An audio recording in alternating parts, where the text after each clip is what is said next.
It's being called the greatest Game 7 ever played. Wow. But we know this as Blue Jays fans right here and across the country. We're returning here to work. Maybe you're going to school with lingering sadness after their heartbreaking World Series loss to the LA Dodgers on Saturday. You don't need me to tell you that. You've been hearing it all weekend.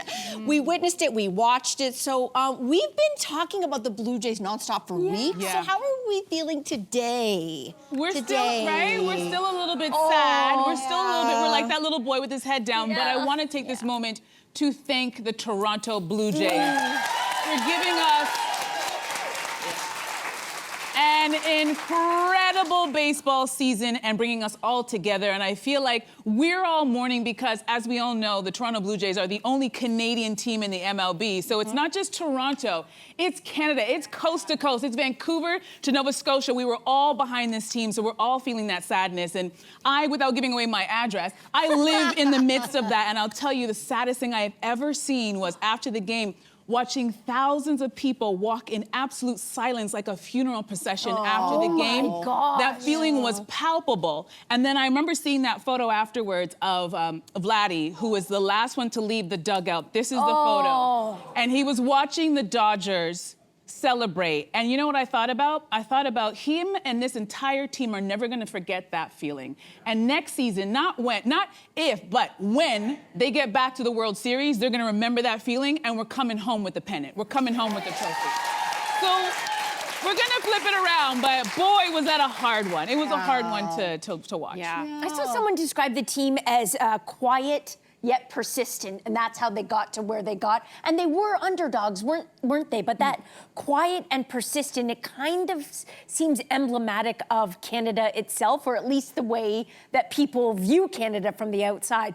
Quiet but persistent. And I agree with you. It was so exciting, and there just seems to be so much joy still. I know it was sad, but there's this pride still. Yeah. We haven't had that since 2019 when the Raptors won. Remember that feeling? It was like that. We had that again. I found it so hard. Like, I'm not a huge baseball fan, a sports fan, but as people know. No, but I mean, I got into the spirit of this because to me, even though I'm not a baseball fan, I'm a Canada fan. And I could tell this just felt like we needed this win so badly. So I was dipping in and out, and my sensitive little heart couldn't take it. Jaya as well. It was so close. It was so back and forth, and I was like, I don't want to jinx it. I don't want to be a part of this. But I woke up in the middle of the night, and I kind of just listened, and I thought I would hear a different energy outside if they had won. So I felt this sort of sadness. But I will say, all my friends who are really, really big baseball fans, they have done such a great job of spinning this story, to your point, about, and I think it's really important for parents of kids who are baseball fans too, about how you can still be winners, even if you didn't win the full game. You can go out with a kind of energy and a spirit and a pride in what you did accomplish. You know? I was thinking about you a lot. Because anybody who watches the show for a minute or for 13 seasons, you know, Cynthia is not the sporto on the panel. And I actually wrote in my notes specifically, let me just see, because I actually named I see my name, you. Cynthia Loyst. Cynthia Loyst. To tell Cynthia Loyst the unifying power of sports.